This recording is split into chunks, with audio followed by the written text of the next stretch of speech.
Your eyes will cease to function in the next 10 seconds. The first thing you notice is a 2 centimeter ring of perfect darkness around your laptop screen. Light stops reflecting off its surface. It just vanishes into your pupils. The screen itself is now a black silhouette against the window, which has turned a muted uniform gray. Your kitchen light bulb is a cold, featureless orb hanging in a dim haze. Your retinal cones fire at 98% capacity, straining against a complete absence of photons. They're starving. The optic nerve sends frantic error reports to your thalamus, which floods your visual cortex with emergency current. A migraine begins as a white-hot needle behind your left eye, then spreads across your entire skull in 3 seconds flat. Your shadow is no longer an absence. It is a source. Standing up from your chair, you cast a silhouette onto the linoleum floor. The dark shape does not wait for light to fill it. It emits its own. A faint, directionless glow, the color of a TV tuned to a dead channel, bleeds from the edges of your outline. It's not bright. It's a negative 400 lumen space, a photonic void that somehow illuminates your ankles. The toaster on the counter behind you is now visible only because your shadow light falls upon it. You blink. Your eyelids provide no relief. With your eyes closed, you still see the ghostly imprint of your own silhouette projected onto the inside of your skull. Your photoreceptors are bypassed. The signal is direct, neurological. Your brain is being backlit by your own form. You raise a hand. The shadow of your arm on the wall peels away from the plaster. It detaches, hovering 2 centimeters out, a flat, glowing cutout of your limb. It moves with you, but on a half-second delay, like a lagging video feed. The light it casts is a sterile depthless gray, revealing texture but erasing color. Your blue coffee mug is now a shade of graphite. Then the filament ignition.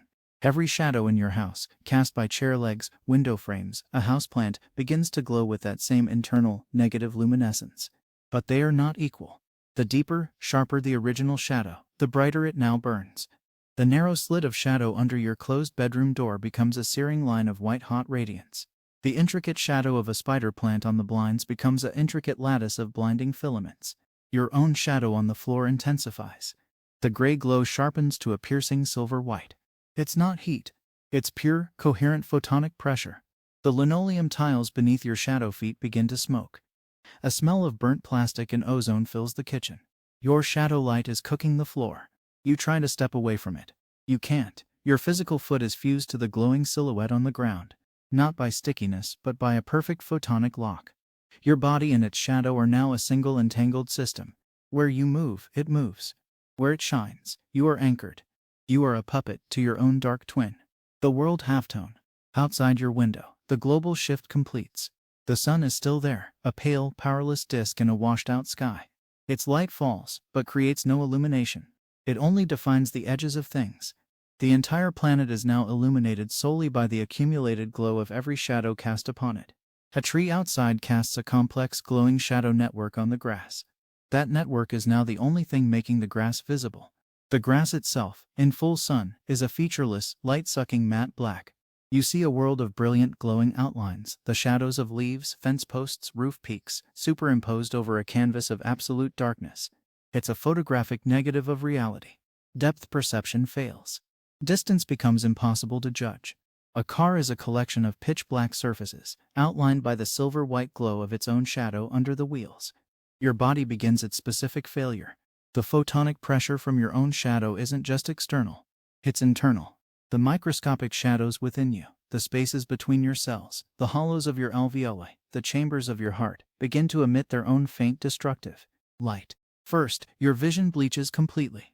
The overloaded rods and cones liquefy into a viscous fluid that pools at the back of your eyeballs. You feel a warm trickle down your cheeks. You are now blind to everything except the shadow light. Then, the shadows in your lungs ignite. The delicate, branching shadows of your bronchioles start to glow from within your chest. A sterile, internal light illuminates your ribcage from the inside out. You can see the silhouette of your own sternum through your skin, backlit by your burning lungs. The heat is minimal, but the photonic pressure is not. Each tiny glowing shadow twig exerts a minuscule outward force. Your alveoli, the microscopic air sacs, are gently pushed apart. They overinflate, then pop. One by one. A silent, internal fireworks display of collapsing tissue. You feel no pain, only a profound expanding emptiness in your chest. You try to take a breath. The air has nothing to latch onto. It just swirls uselessly in the ruins. Your circulatory system is next.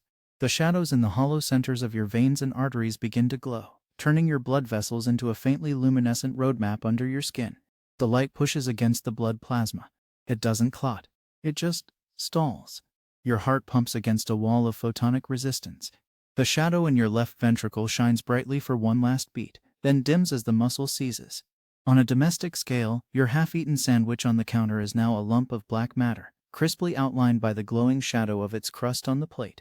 The fridge hums once, then stops as the shadow within its compressor coil fuses the motor solid. Your digital clock blinks 12 o'clock forever, its numbers invisible, their shadows on the LCD screen now a permanent, faintly glowing stain. The shadow storm begins at a continental scale, where massive structures cast deep, long shadows. Canyons, skyscrapers, mountain ranges. The accumulated glow becomes too intense. The shadow of the Rocky Mountains, stretching hundreds of kilometers eastward, is no longer a passive shape. It is a continent-sized slab of solid light. It doesn't just glow, it physically presses down on the Great Plains. The ground under that colossal, illuminated silhouette buckles. Topsoil is compressed into diamond. The air within the shadow volume is evacuated, pushed out by the sheer photonic density, creating a sudden, catastrophic low-pressure zone. A windstorm of unimaginable force tears eastward, not of air moving in, but of everything else being shoved out. Cities built in shadow become death traps. Manhattan's famous canyons, always in shade, become channels of concentrated blazing radiance. The shadow light reflects off glass and steel, magnifying itself in a cascading feedback loop. The air in the streets ionizes, superheating to 3,000 degrees Celsius in under a minute. It's not a fire. It's a photonic blast furnace. Concrete sublimates directly into vapor. In your neighborhood, the shadow of your house now falls across the street with the solidity of a lead curtain. It shears the tops off cars passing through it. A delivery truck's front half enters the shadow light and is immediately fused into a single, seamless mass of molten steel and plastic. The back half, still in the muted passive daylight, rolls on for a few more meters before collapsing. The weather systems collapse. Storms are born from temperature differentials between light and shadow. Now, every shadow is a source of cold, directionless energy. The gradients vanish. Global wind patterns stutter and die. The atmosphere becomes a stagnant, layered soup. The upper layers, still touched by the direct but useless sun, are hot. The lower layers, illuminated only by ground-level shadow glow, are cold. No convection occurs. Rain stops. Forever. Ocean currents, driven by solar heating and wind, freeze in place. The sea becomes a series of still, stratified pools. The shadow of a wave, frozen in time, glows with an eerie, permanent phosphorescence on the now motionless water's surface. Fish swimming into a shadow region find their own internal shadows igniting, cooking them from the inside out. The sea fills with the faint, collective bioluminescence of a billion dying sea creatures. A brief moment of deadpan understatement. You will not drown. The final stage is the outline of everything. As the chaotic first hours pass, a new equilibrium asserts itself. The sun, deprived of its role as illuminator, becomes merely a marker in the sky. The only functional light sources are the permanent shadows. And since everything casts a shadow, everything is now outlined in light. A forest is no longer a collection of trees. It is a dense, three-dimensional web of glowing branch shadows, hanging in a void of black foliage. A city is an intricate frozen lacework of glowing architectural shadows, the negative spaces between girders, the hollows of windows, the gaps between bricks, all